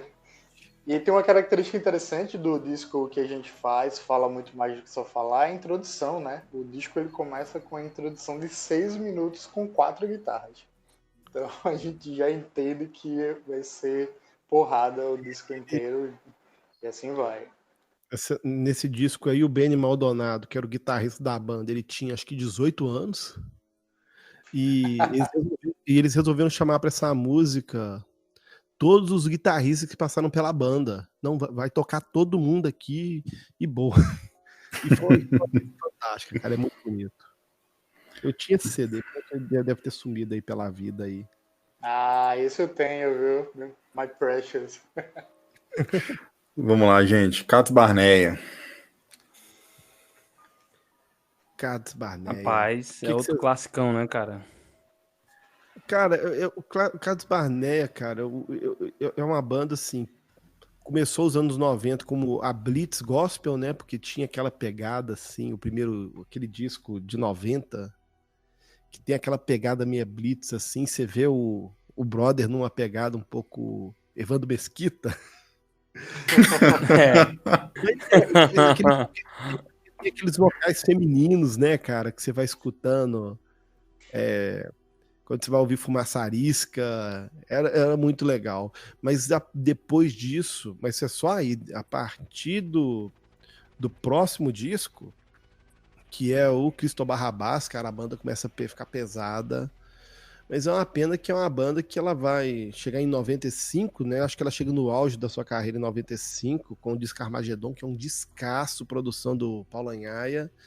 E logo após o Armagedon, o Brother Simeon deixa a banda, né? Então a banda fica naquele ato ali, o resto da década, né? Uhum. É uma pena. Aí depois... É interessante, assim, quem até... Aquele baixista, o Jadão, morreu agora há pouco, não foi o baixista deles? Foi. O Jadão, ele é o baixista, ele entrou ele entrou no Cristo Barrabás, que ele começou a tocar. Uhum. O Catos Barneia foi a banda que mais teve troca de componentes, né? Então, praticamente ninguém é da formação original hoje da banda. Trocou todo mundo. Porque quando você pensa em Oficina G3, por exemplo, trocou componente, mas você tem o Juninho Afran, que é da formação original, o Resgate tem até hoje a mesma coisa, mas o Catos Barneia se desconfigurou muito, né? Então, de maneira que hoje a banda tem só o Paulinho Macuco, mas que também saiu da banda, voltou, veio de novo. Mas vou destacar aí o Armagedon, que é o grande disco para mim do Catos Barneia. A música Invasão, para mim, é uma música muito forte. E eu lembro do show do SOS da Vida, cara, aquele solão de teclado enorme. E o Déio Tambasco faz aquele solo de guitarra, assim, todo cabuloso, cara. Que showzaço. Muito bom. O que vocês falam? Déio Tambasco, que é irmão do Duca, baixista da Oficina G3, né? E aí, você trazendo informação aí agora, Diego. E também é produtor. Também produtor. Agora eu só não sei o que ele produziu, mas eu sei que ele é produtor. Ele trabalhou com Renascer Praise, né? Produziu Renascer Praise uma época. Sim. O detalhe é que foi o Déio que indicou o Duca pra Oficina. Né? Já que é pras curiosidades, né? Ele entrou primeiro no Catos Barneia. Aí o baixista da Oficina G3 na época era o Maradona, ele saiu. E os caras precisavam de um baixista e os caras, olha, tem meu irmão lá, cara. Ele é novo, ele é mais novo, mas tá lá, toca baixo o dia inteiro lá. Vai lá pra vocês verem. Aí o cara é bom, né? Vai lá ver. Aí foram lá gostar. É bonzinho. Levaram. Né? Então, ó, a gente falou de Catos Barneia, agora a gente pode falar de Novo Som, que é o nosso roupa nova aí, né, cara? Eita, eu ia falar isso, cara. Eu só não ia falar que Catedral era o como que é? O Legião Urbana, eu ia dizer, do Legião Urbana Evangélico nós vamos para o Roupa Nova Evangélica. Não, você gosta, eu não vou fazer isso, né? Não, mas Novo Som também eu gosto muito. Não escuto tanto quanto eu escutei na época, mas Novo Som tem um espaço no meu coração. É porque aquele negócio, na década de 90 eu pelo menos não escolhia muito o que eu ia escutar, né, gente? Então não tinha internet, eu não tinha como ficar escolhendo a dedo igual a gente escolhe hoje. Era tipo rádio, né? Que a gente era na base do rádio, na fita do cassete ali que o seu vizinho te passava, um CD, você ficava na rádio esperando passar uma banda. Cara, eu ficava, igual a gente tava falando de Catos Barneia, eu ficava na rádio esperando tocar extra pra gravar e gravava com propaganda ainda. Então eu lembro que na minha cabeça, até hoje, eu tenho o extra, no final do extra, sabe? Quando a música tá acabando, eles cortavam e entrava uma propaganda da rádio aqui da cidade. E na minha cabeça, até hoje, eu tenho essa propaganda lá, eu lembro exatamente como é que era a propaganda que tem no finalzinho de extra. Eu tinha uma gravação de... Ai, gente, qual que é? De Cristóbal Barrabás, que no meio da música o cara falava a hora. E a hora ficava gravada. Aí tá lá, a música tá lá rolando, um pau quebrando. Cristóbal Barrabás, cara, 9 horas. Mas era isso. Então, assim, eu não tive muita opção. Então, eu saí aí do meu pai ouvindo Voz da Verdade e pulei para Novo Som. Provavelmente, eu acho que foi minha mãe que levou um vinil do Novo Som. Era exatamente o vinil de Luz, que a gente vai estar destacando aqui, né, Guilherme? E para mim aquilo ali já era uma grande quebra de paradigma, né? Porque tinha solo de guitarra, as músicas eram bem elaboradas. E eu fui conhecer Roupa Nova muitos anos depois, né? Pra descobrir a referência que eles tinham. Então, pra mim, Novo Som é muito melhor que Roupa Nova. E me prove que eu estou errado. A verdade é que o quinteto do rock, né? Que você tem Catedral, Fruta, Oficina e Resgate. Eles não tinham o som que tocava no rádio. Então tocava muito pouco, né? Eu lembro claramente aqui que Oficina G3 na rádio só tocava Deus Eterno, cara. Sim. Era a única música que tocava, então magia alguma, eram as duas músicas que tocavam, não tocava mais nada de G3 no rádio. Porque era muito pesado, pra época soava muito pesado. Verdade. Mas o Novo Som não soava pesado. Então o Novo Som tocou exaustivamente nas rádios. E o Novo Som fazia música romântica, né? Então, assim, tem muita música do Novo Som que se você troca Deus, a palavra Deus por meu amor, ou a palavra meu amor por meu Deus, faz muita diferença não, cara. Você pode escolher se você canta pra sua esposa, pra sua namorada, ou se você canta pra Deus, entendeu? O Novo Som, ele tinha essa versatilidade, hein? E o Novo Som tem uma característica interessante, porque o Novo Som também era uma banda independente no início. Então, eles lucravam. Então, eles conseguiam produzir muito. O Novo Som produziu 8 discos na década de 90. 6 de estúdio, 2 ao vivo. Verdade. É muita coisa. É quase um disco por ano. E discos bons, né? Assim, produção ótima. E você tem boas produções, shows lotados, agendas esgotadas. Músicos excelentes, né? Então você tem ali assim, então eles fizeram muita diferença, fizeram muito sucesso. Então vou destacar aqui o Deste Sentido ao Meu Viver, do álbum Luz de 93, cara, que a banda tava muito enxuta naquela época ainda, e depois veio outros hits, né, e tudo. A gente sabe que o Novo Som é uma fábrica de hit pra rádio, né, mas esse disco aí me marcou, porque eu tive esse disco em vinil ainda, eu tive o Luz em vinil, cara. Quase logo quando saiu. Mas, já que a gente já que é pra falar bem, o Novo Som se envolveu muita polêmica também, né, gente? Tá pra nós, né? Muita. Também. Guilherme, só antes de falar de polêmicas, eu acredito, pra mim, os 2 discos ao vivo deles, pra mim, estão entre os melhores discos ao vivo lançados no Brasil, tá ligado? Porque eu acho que o feeling dos caras no ao vivo é algo que, pra mim, assim, me emociona. Ao ponto de que quando eles lançaram 25 anos, que foi em 2016, se eu não me engano, era como se estivesse revivendo a adolescência, né? Que pra minha época foi lido. Que era da Igreja Congregacional de Itália, era a galera, ou era Novo Som, ou era Oficina G3, tá ligado? Pouquíssimos ouviam Resgate. Mas é saudosista demais as canções, e você vê que, de fato, os caras eram grandes músicos, né? Eles são grandes músicos e produzem muito bem. Então, só pra gente repensar uma coisa. Quando o Fruto Sagrado gravou o primeiro disco dele ao vivo, o Novo Som já tinha gravado 2, e o Catedral também. Só pra gente ter uma noção da diferença de valores e de dinheiro que você podia botar numa produção. Não é? Sim. E o primeiro Novo Som ao vivo é um descasso, cara. Poxa, sem noção. Mas é uma banda que se envolveu aí em muitas polêmicas. Aliás, eles se envolvem em polêmicas até hoje. Conta aí. Mas enfim.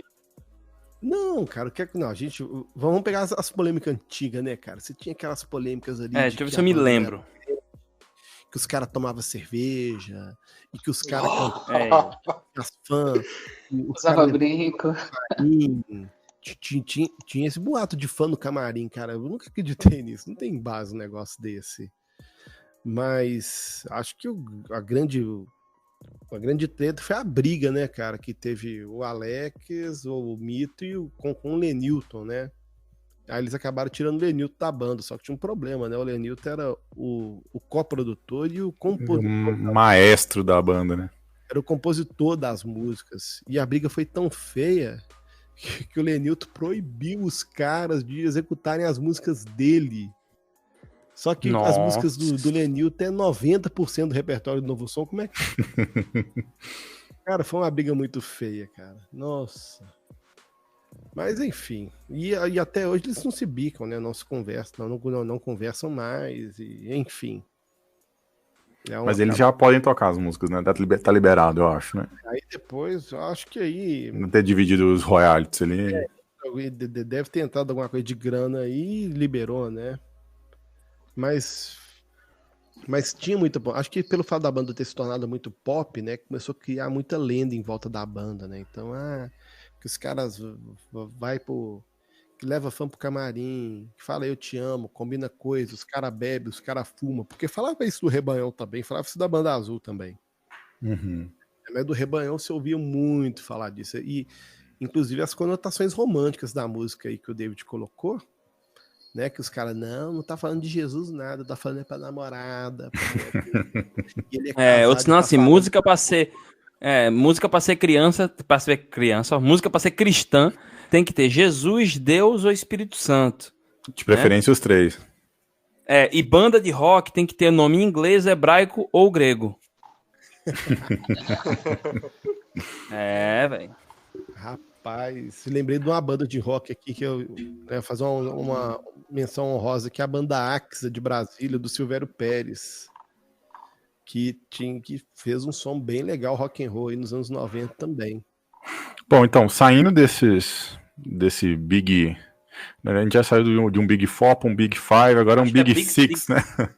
A gente tem algumas outras bandas aí que vêm na periferia aí do circuito do rock, né? Tem banda rara,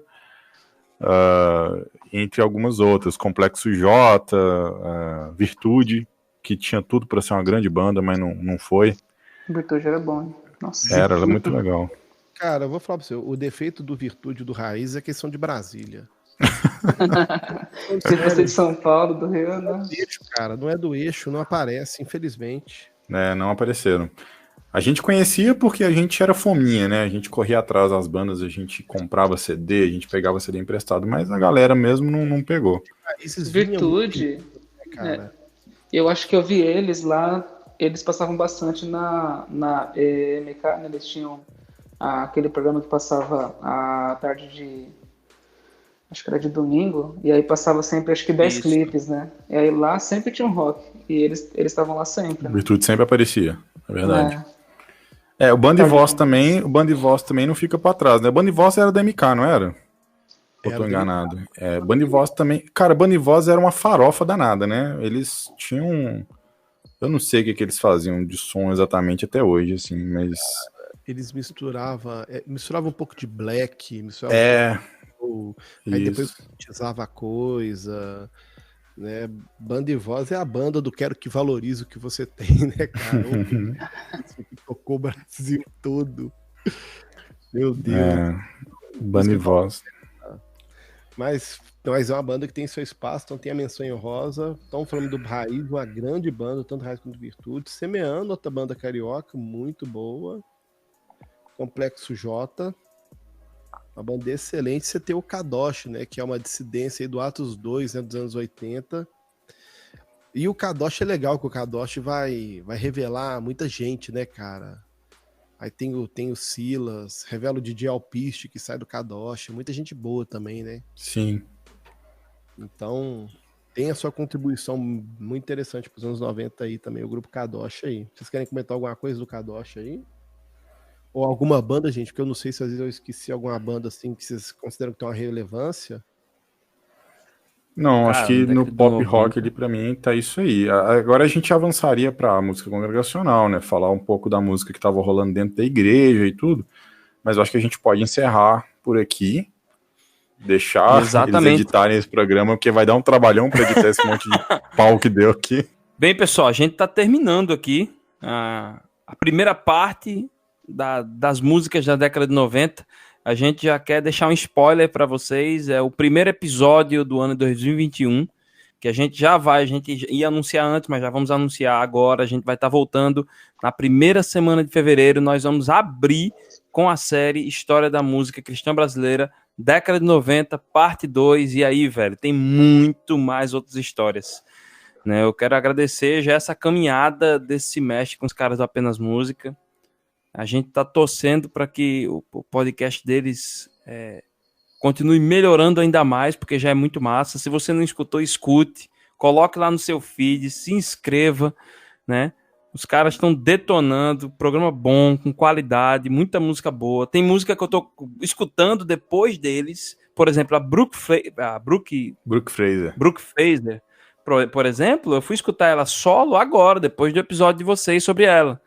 E o som é massa, velho. É massa. Eu só escutava a Brooke no Hillsong. E olha, velho, o projeto, a parte dela solo é excelente, é tão bom quanto. E eu quero agradecer muito a vocês, sabe? A gente falou de rock, a gente falou de muita coisa da época da gente. Eu acredito que o outro programa também a gente vai estar lembrando de muita coisa da época da gente, né? Que a gente vivenciou isso. Então, pra gente, marcou muito. Viu? Pessoal, vocês querem falar mais alguma coisa? Não, eu acho que é isso, Ediel. Te agradece mais uma vez a oportunidade. Foi muito bom estar aqui revivendo essa época que foi tão especial para todos nós, né? E vamos embora, vamos pro próximo aí que a gente tem mais muita coisa para falar ainda. Pois é, gente. Deus abençoe. Um beijo para vocês e fiquem com Deus. E continue orando para que eu possa emagrecer, que eu tô fazendo de tudo, gente. Mas tá punk. Tchau, tchau. Esse podcast foi produzido por Red.